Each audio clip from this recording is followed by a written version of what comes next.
अब हम लोग नेक्स्ट टॉपिक में आ गए हैं। टॉपिक का नाम क्या है?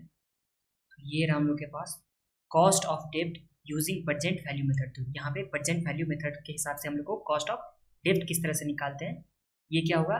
यील्ड टू मैच्योरिटी इसे बोला जाता है। यील्ड टू मैच्योरिटी अप्रोच भी इसे बोला जाता है। तो ध्यान दीजिए, कॉस्ट ऑफ डेब्ट निकालना हम लोग सीखेंगे प्रेजेंट वैल्यू मेथड के हिसाब से, जिसे बोला जाता है yield to maturity approach. Okay, अब यहाँ ध्यान दीजिए, ये जो हम लोग को आया है इंटरनल रेट ऑफ रिटर्न, ये अभी जो हम लोग पढ़ने वाले हैं कुछ देर इस वीडियो में बेसिकली, तो वो जब तक आप लोग कैपिटल बजटिंग चैप्टर पढ़ के नहीं आए हो या इन्वेस्टमेंट डिसीजन जिसे बोला जाता है, तो अगर वो पढ़ के नहीं आए होगे तो अभी आप लोग को उतना समझ में नहीं आने वाला है। बिल्कुल समझ लो ना कि समझ में नहीं आने वाला है।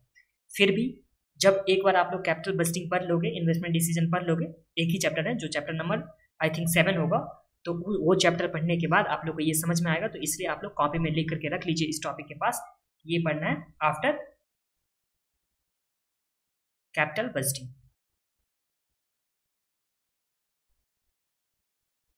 कैपिटल बजटिंग जो चैप्टर नंबर है 7, जिसे क्या बोला जाता है? Investment decision. तो ये पढ़ने के बाद आप लोग को ये आना है। अभी समझ में नहीं आएगा तो कोई बात नहीं। अब ध्यान दीजिए, ये हम लोग पढ़ना स्टार्ट करते हैं।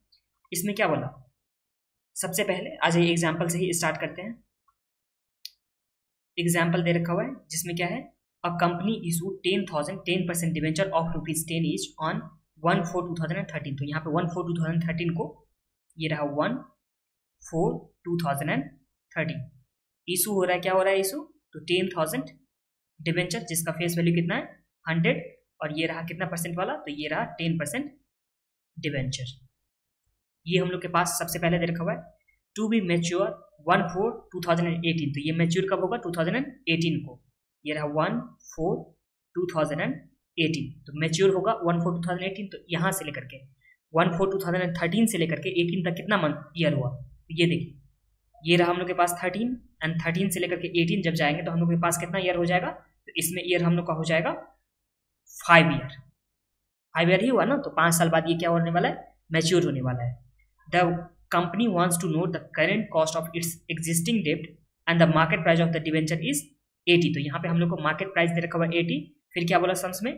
Compute the cost of existing debenture assume 35% tax rate. तो हम लोग को निकालना है कॉस्ट ऑफ डिवेंचर निकालना है, मतलब कॉस्ट ऑफ डेब्ट निकालना है, जिसमें टैक्स रेट हम लोग को कितना दे रखा हुआ है?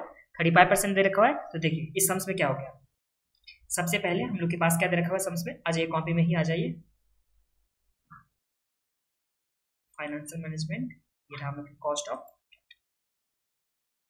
तो यहाँ देखिए सबसे पहले ये रहा हम लोग का एग्जाम्पल।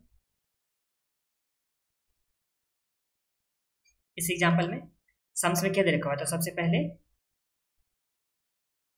1/4/2013 को डिवेंचर इशू हुआ था, जो 10% डिवेंचर था हम लोग का, कितना नंबर में? तो 10,000 हो गया था, और जिसका फेस वैल्यू कितना था? 100 था। तो ये हम लोग का हो गया 100 फेस वैल्यू। ये रिडीम कब होगा? तो इसका मैच्योरिटी लाइफ है 1/4/2018। तो यहाँ से यहाँ तक कितना ईयर हो गया? तो यहाँ से यहाँ तक हम लोग का हो गया 5 ईयर।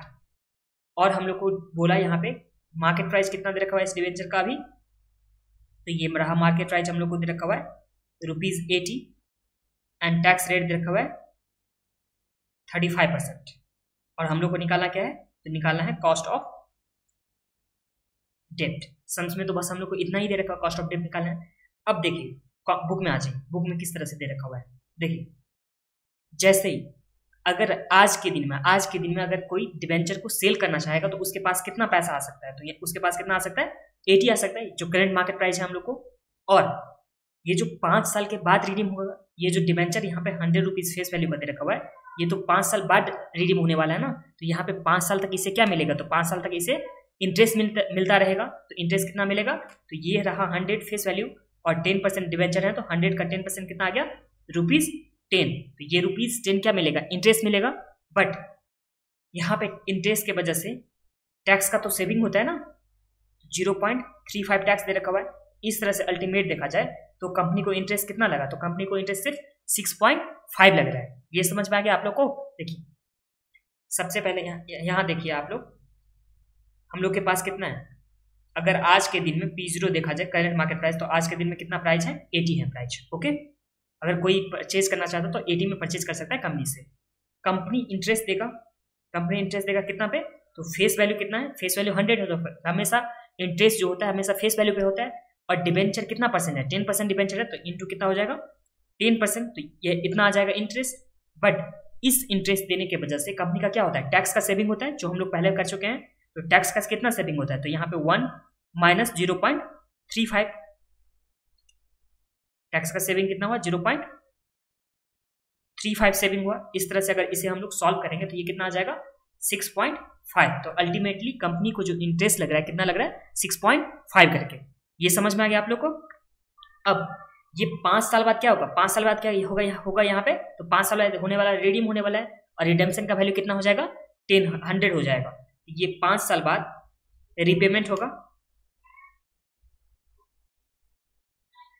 पेमेंट कितना होगा, तो पेमेंट यहाँ पे 5 साल बाद 100 होने वाला है। तो देखिए आज के दिन में कोई परचेज करना चाहेगा तो 80, उसके बाद उसे इंटरेस्ट कितना मिलेगा 6.5, अगर देखा जाए नेट ऑफ टैक्स तो 6.5, और उसके बाद 5 साल बाद कितना मिलेगा पैसा, तो 5 साल बाद यहाँ पे 100 मिलने वाला है पैसा। ये समझ में आ गया ना, सिर्फ एक डिबेंचर के लिए अगर हम लोग सोच रहे हैं तो इस केस में देखिए अगर हम लोग इसका एनपीवी निकालेंगे, जब नेट प्रेजेंट वैल्यू निकालेंगे, ये नेट प्रेजेंट वैल्यू कैसे निकालते हैं, तो ये हम लोग कैपिटल बजटिंग में सीखे होंगे। कैपिटल बजटिंग अगर आप लोग करके आए होंगे तो यहाँ पे कैपिटल बजटिंग में ये दे रखा हुआ था नेट प्रेजेंट वैल्यू कैसे निकालते हैं। बट अगर अभी तक कैपिटल बजटिंग नहीं पढ़े हम लोग, तो इसलिए जब आप लोग पढ़ के आओगे उसके बाद जब देखोगे तो ये आप लोग को समझ में आएगा। तो देखिए सबसे पहले जीरो पीरियड में क्या हो रहा है, जीरो पीरियड में यहाँ पे 80 रुपीज का क्या हो रहा है, कैश आउटफ्लो हो रहा है, मतलब 80 रुपया यहाँ पे जा रहा है। उसके बाद 1 से लेकर के 5 साल तक कितना मिलेगा, तो 1 से लेकर के 5 साल तक यहाँ पे मिलने वाला है 6.5 इंटरेस्ट नेट ऑफ टैक्स।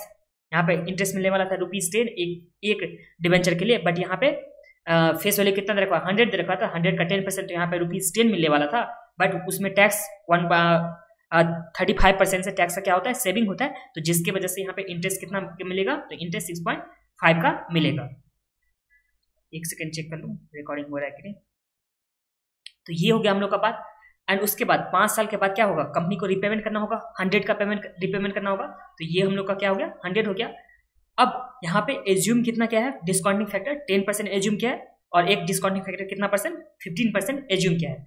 हमेशा IRR निकालने के लिए एक क्या करना होता है, डिस्काउंटिंग फैक्टर ऐसे एज्यूम करके निकालें जिसमें एनपीवी पॉजिटिव होना चाहिए, और एक डिस्काउंटिंग फैक्टर ऐसे निकालेंगे जिसमें एक एनपीवी क्या होगा, नेगेटिव होगा। ये सब एज्यूम करना होता है, डिस्काउंटिंग फैक्टर जो होगा वो एज्यूम करना होता है। यहाँ 10% के बदले कुछ और भी हो सकता है यहाँ पे, और जो ये 15% दे रखा हुआ है, तो इस 15% के बदले भी यहाँ पे कुछ और भी हो सकता है, तो ये एज्यूम करना होता है। यहाँ तक तो कुछ प्रॉब्लम है आप लोग को।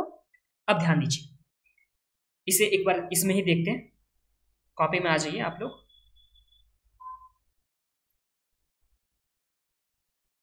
जब तक आप लोग कैपिटल बजटिंग नहीं करके आओगे, इन्वेस्टमेंट डिफिसिटेशन नहीं करके आए होगे, बिल्कुल भी समझ में नहीं आने वाला है। तो घबराना नहीं है कि हाँ कुछ भी समझ में नहीं आया। जब हम लोग कैपिटल बजटिंग कर लेंगे तो उस टाइम में आप लोग को एक बहुत ही ईजी लगेगा ये सम्स।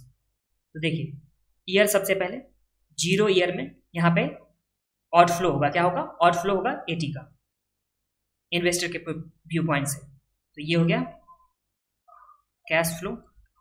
अब 1 से लेकर के 5 ईयर तक, 1 से लेकर के 5 ईयर तक इंटरेस्ट हमेशा मिलेगा, कितना परसेंट से, 10% से मिलेगा। नेट ऑफ टैक्स करेंगे तो कितना मिलेगा, 6.5 मिलेगा इंटरेस्ट। फिर 5th ईयर में जाकर के 100 मिलेगा, क्या चीज, तो रिडेम्पशन का जो भी वैल्यू होगा वो 100 मिलने वाला है। अब डिस्काउंटिंग फैक्टर यहाँ पे एज्यूम किया गया है कितना परसेंट, @10%। डिस्काउंटिंग फैक्टर कितना 10% एज्यूम किया गया है, और यहाँ इस टाइम में डिस्काउंटिंग फैक्टर @15% एज्यूम किया गया है। यहाँ पे कुछ और भी हो सकता है, बट एनपीवी हमेशा आना चाहिए, एक बार पॉजिटिव में एक बार आना चाहिए नेगेटिव में। और एनपीवी क्या होता है, नेट प्रेजेंट वैल्यू कैसे निकालते हैं हम लोग, तो ये एनपीवी का होता है नेट प्रेजेंट वैल्यू, और ये हम लोग कैसे निकालते हैं, तो ये निकालते हैं present value of cash inflow minus present value of cash outflow. तो एनपीवी हम लोग को इस तरह से निकालते हैं, present value of cash inflow और present value of cash outflow. देखिए फर्स्ट में जब भी कोई इन्वेस्टमेंट इन्वेस्ट करना चाहेगा तो यहाँ पे कैश क्या होगा, आउटफ्लो होगा, 80 का आउटफ्लो होगा, क्योंकि उसे ये जो डिवेंचर है वो परचेज करना होगा, तो उस टाइम में यहाँ पे कैश आउटफ्लो होगा। और हमेशा 0 ईयर के लिए जब भी डिस्काउंटिंग फैक्टर होता है वो कितना होता है, 1 होता है। किसी भी परसेंटेज से अगर जाएंगे 0 ईयर में देखेंगे तो हमेशा कितना होगा, 1 होगा। तो यहाँ तक कुछ प्रॉब्लम नहीं है आप लोग को। अब ध्यान दीजिए 1 से लेकर के 5 ईयर तक, 1 से लेकर के 5 ईयर तक यहाँ पे 6.5 इंटरेस्ट के रूप में मिलने वाला है। अब डिस्काउंटिंग फैक्टर 1 से लेकर के 5 तक का हम लोग कैसे निकालेंगे, तो ये आप लोग कैलकुलेटर निकाल लीजिए। कैलकुलेटर, इसमें सबसे पहले आप लोग को 1 टाइप करना होगा, हमेशा 1। अब डिवाइड बाय करेंगे, देखिए 1 हमेशा टाइप करेंगे, उसमें डिवाइड बाय करेंगे, और ये कितना करने वाला है 10% है ना, तो 10% का कितना लिखेंगे हम लोग 1.1 लिखेंगे। तो 1 डिवाइड बाय 1.1 इक्वलिटी कीजिए एक बार, तो ये आ जाएगा 0.909 ऐसा आ जाएगा। उसे एम प्लस में डाल दीजिए तो 1 साल का हो गया।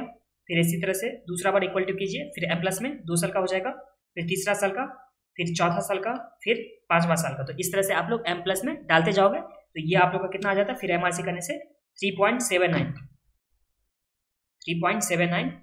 हाँ, तो इस तरह से ये भी आ गया था कितना 3.791 राउंडिंग ऑफ करने के बाद 3.791 ये आ गया था डिस्काउंटिंग फैक्टर। एक बार फिर से ये कैसे निकालते हैं हम लोग, तो सबसे पहले अगर 10% है तो कितना करेंगे 1 डिवाइड बाय 1.1, 15% रहेगा तो 1 डिवाइड बाय 1.15। तो इस तरह से हम लोग का क्या आ जाएगा 1 साल का, उसे एम प्लस में डालेंगे, फिर से इक्वल टू करेंगे, एम प्लस में डालेंगे, फिर से इक्वल टू करेंगे, एम प्लस में डाल देंगे। इस तरह से 5 साल का हम लोग एम प्लस में डालेंगे तो ये हम लोग का आ जाएगा 3.791। अब देखिए 5th ईयर का हम लोग को डायरेक्ट निकालना है, तो वो कैसे निकालेंगे 1 डिवाइड बाय 1.1, क्योंकि 10% का हम लोग को निकालना है। इक्वल टू करेंगे तो 1 साल का, फिर दूसरा बार इक्वल टू 2 साल का, तीसरा, चौथा, 5वां, तो ये हम लोग का आ गया 0.621। इस तरह से हम लोग का 0.621 आ गया। इसी तरह से हम लोग डिस्काउंटिंग फैक्टर 15% का निकालेंगे, तो चलिए निकालते हैं। 1 डिवाइड बाय 1.15, 15% में हम लोग कैसे लिखेंगे, ये था हम लोग का 10% का, और 15% में 1.15 करके हम लोग 15% का निकालेंगे। एक बार इक्वल टू एम प्लस 2, 3, 4, 5, ये हम लोग का आ जाता है 5th ईयर में 0.497, और एमआरसी करने से आ जाता है 3.352, ये ना 3.352 और 0.497। तो इस तरह से हम लोग का क्या आ गया, ये डिस्काउंटिंग फैक्टर आ गया। और डिस्काउंटिंग फैक्टर को हम लोग कैश फ्लो से मल्टीप्लाई करेंगे, तो कैश फ्लो से मल्टीप्लाई करेंगे फर्स्ट में, तो ये हम लोग का कितना आ गया 80 आ गया, और 6.5 को हम लोग मल्टीप्लाई करने वाले हैं, तो 6.5 इंटू 3.791, तो ये हम लोग का आ गया 24.6415।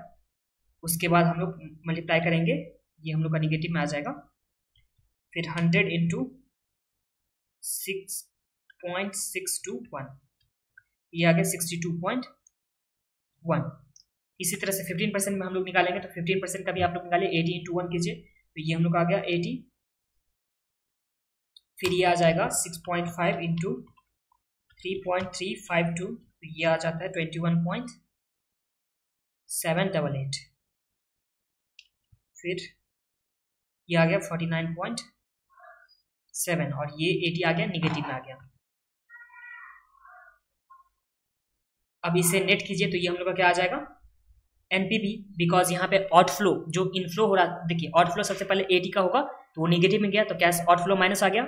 उसके बाद जो भी इनफ्लो होगा 1 से लेकर के 5 ईयर तक, पहले इंटरेस्ट इनफ्लो होगा, एंड उसके बाद 5th ईयर में जाकर के जो रिपेमेंट होगा तो उसका भी पैसा मिलने वाला है। तो इस तरह से इनफ्लो को हम लोग इस दोनों को ऐड करके इससे माइनस करके हम लोग निकालेंगे नेट प्रेजेंट वैल्यू। तो चलिए निकालते हैं कितना होता है, तो ये हम लोग का हो जाता है 80, तो माइनस में ना 24 इंटू 24.6415 प्लस 62.1, फिर माइनस 80। तो इस तरह से हम लोग का एनपीवी कितना आया, तो ये आता है हम लोग का 6.7415। इस तरह से ये एनपीवी आ गया 6.7415, ये हम लोग का पॉजिटिव में आया। फिर सेकंड में देखते हैं, सेकंड में कितना आता है, तो 49.7 प्लस 21.788 माइनस 80। तो इस तरह से इसमें आता है हम लोग को निगेटिव में, जो आता है माइनस 8.512। और देखिए यहाँ भी यही किया गया 8.551, और यहाँ पे 6.74, तो यहाँ पे एक पॉइंट नहीं गया है, और हम लोग इसमें चले गए हैं, जो भी था 2 से ज़्यादा पॉइंट में हम लोग चले गए हैं। देखिए यहाँ पे 2 ही पॉइंट में गया है, और हम लोग 2 से ज़्यादा चले गए थे, तो कोई बात नहीं, राउंडिंग ऑफ का प्रॉब्लम हो सकता है, तो उसमें थोड़ा बहुत आंसर चेंज होगा और उससे ज़्यादा चेंजेस नहीं होगा। तो ध्यान दीजिए, ये हम लोग का क्या आ गया था एनपीवी आ गया, और एक फार्मूला होता है जो देखिए IRR निकालने का हमेशा फार्मूला क्या होता है, तो ये हम लोग के पास IRR निकालने का फार्मूला है। इस IRR निकालने में फार्मूला क्या होता है, लोअर रेट जो हम लोग एज्यूम कर रहे होते हैं डिस्काउंटिंग फैक्टर उसका लोअर रेट, फिर NPV एट लोअर रेट, तो जो NPV आएगा लोअर रेट में वो हो जाएगा, फिर divide by NPV at lower rate, फिर NPV एट हायर रेट, फिर higher rate minus lower rate. तो इस तरह से हम लोग का ये क्या आ जाता है, IRR निकालने का फॉर्मूला आ जाता है। तो चलिए हम लोग IRR निकालते हैं। तो IRR इज इक्वल टू क्या हो गया था फॉर्मूला, लोअर रेट फिर plus NPV at lower rate, फिर NPV एट लोअर रेट, फिर minus NPV at higher rate, फिर higher rate minus lower rate. तो इस तरह से हम लोग क्या निकालेंगे, तो इस तरह से हम लोग को निकालना है जो IRR होगा, कितना परसेंट होना चाहिए IRR, वो हम लोग निकालेंगे। तो चलिए देखते हैं कितना आता है। तो लोअर रेट हम लोग कितना एज्यूम किए थे इस केस में, तो लोअर रेट हम लोग का डिस्काउंटिंग का कितना था, तो ये था हम लोग का lower rate 10% and high rate कितना था 15%। तो ये हम लोग लिखते हैं यहाँ 10 plus NPV at lower rate कितना है, तो 6.74, उसके बाद NPV एट लोअर रेट कितना है, तो 6.74, फिर माइनस करने वाले हम लोग NPV एट हायर रेट कितना है, तो माइनस 8.51, फिर इंटू 15 हायर रेट था, फिर लोअर रेट कितना था 10 था। इस तरह से चलिए IRR निकालते हैं, तो कितना निकल के आता है, तो ये हम लोग का निकल के आया 10 प्लस, इसे सॉल्व कीजिए कितना आता है, माइनस माइनस प्लस हो जाएगा, तो 8.51 M plus 6.74 into 5 divide by MRC, तो ये आ जाता है 2.2098। तो ये आ गया हम लोग का 12.21%। ये हम लोग का क्या आ गया, तो ये हम लोग का आ गया IRR इस केस में कितना हुआ। तो IRR निकाले सीखे आप लोग, कैसे हम लोग निकाले हैं IRR। तो सबसे पहले हम लोग का स्टेप क्या था, तो सबसे पहले स्टेप था हम लोग को कैश फ्लो से हम लोग को निकालना था, NPV निकालना था, एक लोअर रेट से निकालना है, एक हायर रेट से निकालना है, और ये हमेशा एज्यूम करना होता है, और इस एजम्पशन में जो बुक में दे रखा हुआ है उससे हम लोग का अलग भी हो सकता है। तो यहाँ पे 10% एज्यूम किए और 15% एज्यूम किया, और ऐसा नहीं है कि सिर्फ 10% ही एज्यूम कर सकते हैं, दूसरा कुछ भी हम लोग एज्यूम कर सकते हैं, बट एक जो होगा NPV वो होना चाहिए क्या, एक माइनस में होना चाहिए, एक प्लस में होना चाहिए, मतलब एक निगेटिव एक पॉजिटिव होना चाहिए। और हमेशा याद रखिएगा कि जीरो के आसपास में हो, जीरो से लेकर के जो निगेटिव होने वाला है वो जीरो के ही आसपास में, और जो पॉजिटिव भी होगा वो भी जीरो के आसपास में, जितना आसपास में होगा उतना आप लोग का एग्जैक्ट आंसर जो है मिलेगा। और हमेशा इसका जो आंसर जो भी IRR निकालेंगे तो वो आंसर क्या हो सकता है, डिफरेंट भी हो सकता है, और उसका रीजन क्या होगा, डिफरेंट आंसर होने का, तो वहाँ पे राउंडिंग ऑफ का डिफरेंस आ सकता है। तो इस तरह से हम लोग का क्या निकाले, यहाँ पे IRR निकाले, ये कितना निकल के आया है यहाँ पे, तो यहाँ पे निकल के आया है 12.21। यही था हम लोग का क्या, yield to maturity। तो देखिए एक बार पढ़ लेते हैं यहाँ पे, yield to maturity और present value method is superior method of determining cost of debt of a company to approximation method। ये भी क्या है, approximation method। हम लोग यहाँ पे approximate करते हैं, यहाँ पे assume करते हैं कि कितना होना चाहिए lower rate, कितना होना चाहिए higher rate। and it also prepared in the field of finance, we may keep in mind that in the above formula higher the difference between higher and lower the accuracy of answer। तो यहाँ पे हम लोग को जब भी higher rate और lower rate होना चाहिए, मैंने आपको बता ही दिया कि ये 1 के आसपास में होना चाहिए जो भी NPV हो, तो हम लोग इस तरह से एज्यूम करेंगे हायर रेट और लोअर रेट, और उसके बाद हम लोग को क्या निकालना होगा, IRR निकालना होगा। तो ये IRR ही जो हम लोग निकालते हैं वही क्या आ गया यहाँ पे, तो वही आ जाएगा हम लोग का cost of debt using present value method, या इसे बोले yield to maturity मेथड बोलो, अप्रोच, तो दोनों ही क्या हुआ, सेम हुआ। एक बार बस क्विक रिविजन कर लेते हैं इस पार्ट का, बिकॉज जब तक आप लोग कैपिटल बजटिंग या इन्वेस्टमेंट डिसीजन नहीं करके आए होंगे तब तक आप लोग को बिल्कुल भी समझ में नहीं आने वाला। जब हम लोग वो चैप्टर करेंगे नेक्स्ट टाइम, जब हम लोग वो चैप्टर करेंगे कैपिटल बजटिंग या इन्वेस्टमेंट डिसीजन, उस टाइम में आप लोग को ये मेरे को बताना भी नहीं होगा, तो ये आप लोग को खुद ही आता रहेगा। तो चलिए एक बार रिविजन करते हैं क्विक। तो देखिए सबसे पहले क्या कहते हैं हम लोग, ये हम लोग के पास सम्स था, सम्स में क्या दे रखा हुआ था, तो सम्स में हम लोग को दे रखा हुआ था 10,000, यहाँ पे क्या था, नंबर ऑफ इक्विटी शेयर था, जो नंबर ऑफ इक्विटी शेयर 10,000 यहाँ पे डिबेंचर था, जो 10% डिबेंचर था, जिसका फेस वैल्यू कितना था, ₹100। इसका मार्केट प्राइस कितना चला था अभी, तो 80 चल रहा था, और यहाँ पे 10% जैसे ही था, और उसके बाद हम लोग का टैक्स का रेट कितना दे रखा हुआ है, तो टैक्स का रेट 35% दे रखा हुआ था, और 5 साल बाद इसका मैच्योरिटी था, तो ये हो गया हम लोग का। जब हम लोग इंटरेस्ट निकाले नेट ऑफ टैक्स, तो यहाँ पे इंटरेस्ट कितना आ जाएगा 100 का 10%, बट यहाँ पे टैक्स जब हम लोग माइनस किए तो इस तरह से हम लोग का इफेक्टिव इंटरेस्ट जो हुआ कंपनी का वो आ गया 6.5। तो ध्यान दीजिए, अगर कोई इन्वेस्ट करना चाहेगा कंपनी में तो उसको कितना लगेगा, तो फर्स्ट टाइम कितना लगने वाला है, सिर्फ 80 रुपीज लगने वाला है, जो मार्केट प्राइस से जाकर के खरीद लेगा डिवेंचर, एंड उसके बाद उसे इंटरेस्ट नेट ऑफ टैक्स कितना मिलेगा, तो वो मिलेगा 6.5, जो इंटरेस्ट नेट ऑफ टैक्स होगा कितना मिलेगा 6.5 मिलेगा, और 5 साल बाद जो फेस वैल्यू का इक्वल होगा वो क्या मिलेगा, उसे रिडेम्पशन के रूप में मिलेगा। तो इस तरह से यहाँ पे ईयर जीरो में, जो यहाँ पे ईयर जीरो दे रखा हुआ, तो ईयर जीरो में क्या मिलेगा, तो ₹80 उसे इन्वेस्ट करना होगा, ये हुआ उसके लिए आउटफ्लो हुआ। फिर 1 से लेकर के 5 ईयर तक उसे इंटरेस्ट मिलेगा जो नेट ऑफ टैक्स करने से 6.5 आएगा। फिर 5th ईयर में जाकर के उसे क्या मिलेगा, फेस वैल्यू 100 का रुपीज का उसे रिपेमेंट मिलेगा, रिडेम्पशन वैल्यू कितना मिलेगा, तो 100 का इसे रिडेम्पशन का वैल्यू मिलेगा डिबेंचर के बाद।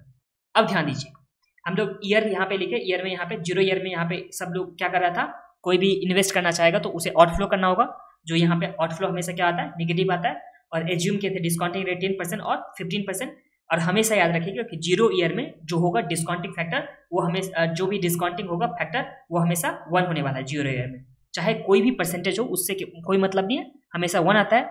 और 1 से लेकर के 5 ईयर में यहाँ पे 6.5 मिल रहा था इंटरेस्ट, और जो हम लोग निकाले थे 3.79, ये कैसे निकाले थे, तो 10% था, तो हम लोग कैसे किए थे 1 डिवाइड बाय 1.1 इक्वल टू फिर m plus equal to m plus, इस तरह से हम लोग 5th ईयर तक करते गए थे, और उसके बाद MRC करने से ये हम लोग का आ गया था। फिर 5th ईयर में हम लोग कैसे आया था डिस्काउंटिंग फैक्टर, तो अगर 15% का देखा जाए तो 1 डिवाइड बाय 1.15 और इक्वल टू करते गए, इक्वल टू हम लोग को सिर्फ 5 बार करना, क्योंकि 5 साल इसका मैच्योरिटी लिखा हुआ था, तो इस केस में हम लोग का कितना आ गया था 0.4497। उस तरह से हम लोग क्या निकालेंगे, नेट प्रेजेंट वैल्यू, तो नेट प्रेजेंट वैल्यू दोनों केस में एक पॉजिटिव आना चाहिए, एक निगेटिव आना चाहिए, और उसके बाद IRR का हम लोग का फॉर्मूला था, जो IRR का फॉर्मूला क्या था, एक बार रिवाइज कर लेते हैं IRR का फॉर्मूला। तो ये हम लोग का होने वाला था लोअर रेट फिर प्लस NPV, और ये होना चाहिए लोअर रेट का, फिर NPV लोअर रेट का, फिर माइनस NPV हाई रेट का, NPV लोअर रेट का, फिर NPV हाई रेट का, एंड उसके बाद यहाँ माइनस होता, यहाँ पे मल्टीप्लाई होता H माइनस L, मतलब क्या कि हायर रेट माइनस दो रेट। तो इस तरह से हम लोग का IRR निकालने का फॉर्मूला हो गया, और जो IRR निकलता है वही क्या हो जाता है इसका, तो ये हो जाता है यहाँ पे कॉस्ट ऑफ डेब्ट, जो भी IRR निकला वो हो गया कॉस्ट ऑफ डेब्ट। और इसी के साथ ये हम लोग का एग्जाम्पल कंप्लीट हुआ। बट अभी फिर से बता रहा हूँ, ये इन्वेस्टमेंट डिसीजन जब आप लोग करके आओगे तभी समझ में आने वाला है। ओके, अब हम लोग नेक्स्ट वीडियो में देखते हैं नेक्स्ट इलस्ट्रेशन, जो है इलस्ट्रेशन नंबर 4। तब तक के लिए बाय बाय, टेक केयर।